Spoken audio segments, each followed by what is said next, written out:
So what we're saying to you is, this business of creating, it's not about action. It's not about words. It's about vibrational alignment. It's about allowing yourself to become a vibrational match to who you really are. When you affirm from outside the vortex, when you effort, when you struggle, when you try, all that happens is you amplify the vibration of resistance that you've already got going on. And you make yourself unavailable to the vortex that really wants you, the vortex who is calling you. So one of the first things that we always want to help people to come to personal understanding of is that the larger part of you is source energy in your vortex, aware of you, and not just what you were before you were born into this physical body, but the evolved being as a result of that which you have been doing while you've been here. In other words, the larger part of you has become so much more because you have done what you came to do. You sifted and you sorted and you decided and you expanded, you evolved. You are an eternal being. This is the process of that, you see. So as your vortex has evolved, as the being that you really are has evolved, you have one thing and one thing only to be aware of, and that is, how do I stand right here, right now, in relationship to who I really am? And the emotion of love, the emotion of appreciation, your emotions are your key to let you know how you're doing. So, the first indication that you're not going with the flow of who you really are is a tension and annoyance. If it keeps going, it gets stronger and stronger in negative emotion until eventually there's a manifestation. But it does not matter. It does not matter how manifested the manifestation is.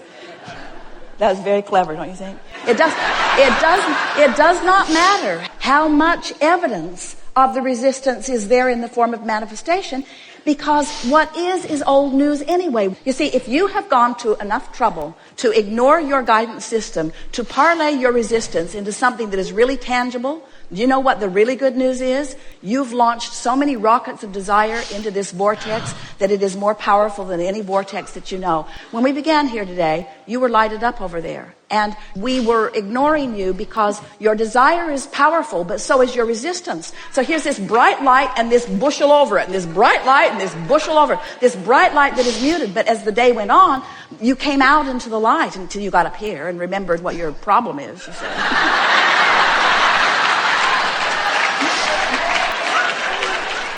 We want to convince you that the manifestation doesn't matter. That what matters is the request that's in the vortex, the asking that's in the vortex, and the answering that's in the vortex. So now, you just have to find any way you can to chill whenever you can. Find the best feeling thought that you can find when you find it. You don't have to hit this head on. You don't have to effort. You don't have to struggle. You don't have to explain. You don't have to defend. You don't have to justify. You don't have to rationalize.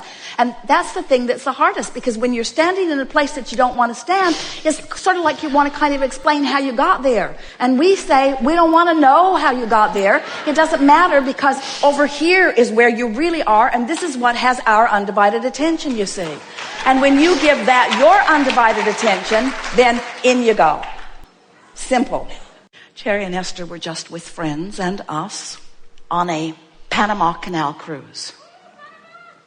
It was very interesting because they went through some of the locks of the canal, and this massive ship needed to be raised 84 feet. 84 feet. That's what the difference in the water level was from one body of water to the other. There was no rocket ship that launched them, fortunately. It would have been hard on the ship and the passengers if it had happened in that way. Instead, something very clever that was set into motion a long, long time ago. The ship moved in to a lock, and the gate was closed behind them. And then water was added to the lock until the ship was raised. And then, when the ship and the water around it was at the same level as the next lock, the gates opened and the ship just moved gently, ease and flow, into the next lock. And then again, the gates were closed, more water was added, the ship raised more, the gates were open, and in they went again. until this massive ship with all of these passengers was moved easily, effortlessly, painlessly from one vibrational place, so to speak, to another. We thought the analogy was so appropriate because so often when you're not where you want to be, you badger yourself, or you force yourself, or you effort yourself. You try so hard. It's like trying to jump the 84 feet with this big ship. And we want you to know that if you'll just chill, if you'll just stop doing that thing you do that's keeping you in that resistant vibration, your vibration will raise, the locks to your vortex will open, and in you will go, you see. It is not supposed to be hard for you. Life is supposed to feel good to you. Life is supposed to be fun for you. You are genius creators who have come forth into this magnificent time-space reality.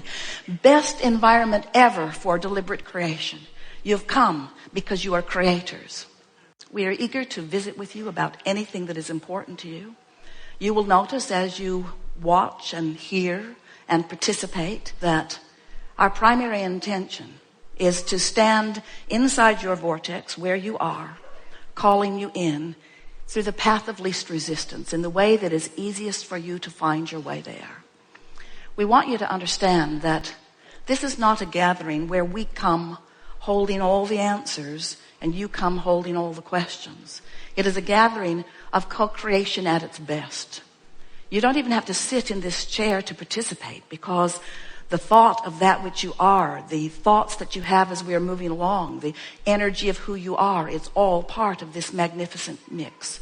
And you will notice as we are moving through the hours that we are together today, that whether you sit here and verbalize, or whether you sit out there and just think and be who you are, that we will hear you clearly, and there is nothing that will be left unanswered as we are moving through this day. We also want you to recognize that it isn't just about questions and answers. It's about expansion and evolution. This gathering has never been before into all of the universe. This is a unique gathering of that which is you and that which is us. Your inner beings are all gathered. In other words, the source within you is present. And so as we play together, talking about the details of things that are important to you, what you are going to feel is the expansion of this vortex. You're going to feel expansion of ideas. We're going to take thought beyond that which it has ever been before.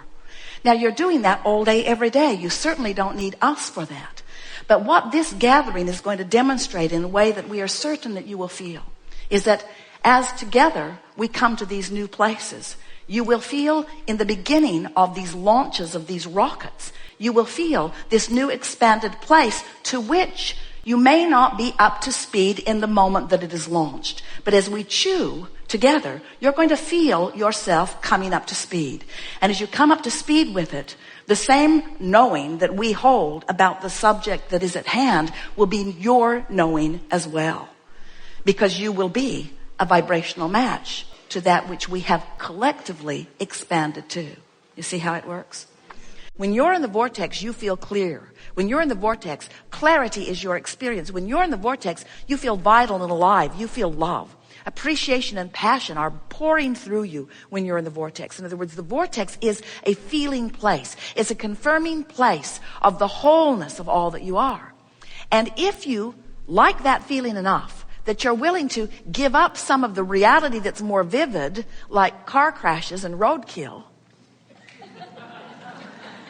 well, we're just kidding, because we know there are a lot of things that are beautiful in your world, but there are some things in your world that aren't so beautiful that you still look at because you feel compelled to look at anything that is manifested because it is reality, and you think that because it is reality that it deserves your attention. And we say some of it does, but some of it doesn't. Don't let the fact that it's reality be the compelling reason that you're looking there instead of feeling your way into the vortex. And as you make the decision that you're going to spend less time focused upon what is, especially if some of what is isn't pleasing to you. And you know, it's funny. You don't just focus upon what is. You focus upon your imagination of what is going to become that you're not going to like even more. In other words, oh, it's bad now, but it could be so much worse. And so we just want to bring your attention to the fact that you're really good at the what isness and even at using your imagination about the negative what isness. Why not use your desire to feel good as your reason to feel your way into the vortex? And then we never step out of the vortex in order to focus with anyone about anything that they don't want. That's not our job. Our job is step 2 of the process of creation. Step 1, that's your job, but it's not something you have to work very hard at. Life just brings it to you. Contrast causes you to know what you don't want, to know what you do want. So you're launching rockets all day, every day. Step 2, that's our job. Source energy, inner being, non-physical. We stand in the vibrational frequency of the furthest launch that you have offered. And we stand in vibrational alignment with the total package of that which you have expanded to. Through all that you've been living, that's where your inner being, that's where that which you call God stands. In utter knowing of who you are. Step 3 is your job, and it's what the art of allowing is all about. Step 3 is you got to find somehow, some way, thought by thought, subject by subject, day by day, moment by moment, to be in vibrational alignment with who you've become. And if you succeed at it, or if you're sort of succeeding at it, you thrive. You have tears of appreciation running down your face. If you don't accomplish it, then you have something less than that. But it's always there as guidance letting you know. Well, that's as clearly as we've ever spoken it, and you've received it as well as any group of non-believers could it. Well, you see, you don't believe in your vortex in the way we do, because we're standing in it as the vibrational essence of it, and we have full knowledge of all that you've become. So as we stand in full knowledge of all that you've become, we don't fret for a moment about where you stand in the absence of anything you want, because we know it's only a vibration away. You say, oh, it's not just a vibration away, it's a manifestation away. It could be years. And we say, only if you're diligent about poking around where you are. In other words, there could be an instant manifestation. You could be vibrationally up to speed with who you really are now, because who you really are is a done deal. Vibrationally speaking, it's done. But you mostly don't do that because we love you very much. You are so hung up on what is. You've gotten so used to focusing your eyes and ears and fingertips and your nose and your tongue. You are so good at interpreting your physical life through your sensual senses that you are not as practiced at enjoying the vortex, because in the beginning, the vortex isn't vivid to you like real life manifestation is. Look around this beautiful room. Ooh, cool. Look around this beautiful room. In other words, there is so much to enjoy in an environment like this. You get to hear this beautiful voice, infinite intelligence, letting you know who you really are. How delicious is that, to hear that moving through the vibration of your eardrum and get to feel the fullness. You get to see one another in this beautiful room. You were out in the freeways and moving through the city. In other words, physical life experience in all of its manifested glory is so intoxicatingly attractive because you are interpreting it with so many of your senses. And we get it that when you come to a gathering where this man calls his wife Abraham, and she must be a sort of split personality because she refers to herself as we, points at the floor, insists it's a vortex, and tells you to get in it. In other words, there's a vortex. There's a vortex where who you really are is, and we know you look over there and you don't really see the vortex. Because it's a concept that we are painting for you, but it's a reality that you can vibrationally translate into immediate emotion. We have enjoyed this interaction more than words can convey. It's very nice coming together with those like you who are coming to understand more and every day who you really are. It is exhilarating to us to acknowledge the physicalness that is you, especially as you begin to deliberately, and you are rare in this, to integrate the non-physical part of that which is you into your day-to-day experiences. You are more than these physical bodies, aren't you?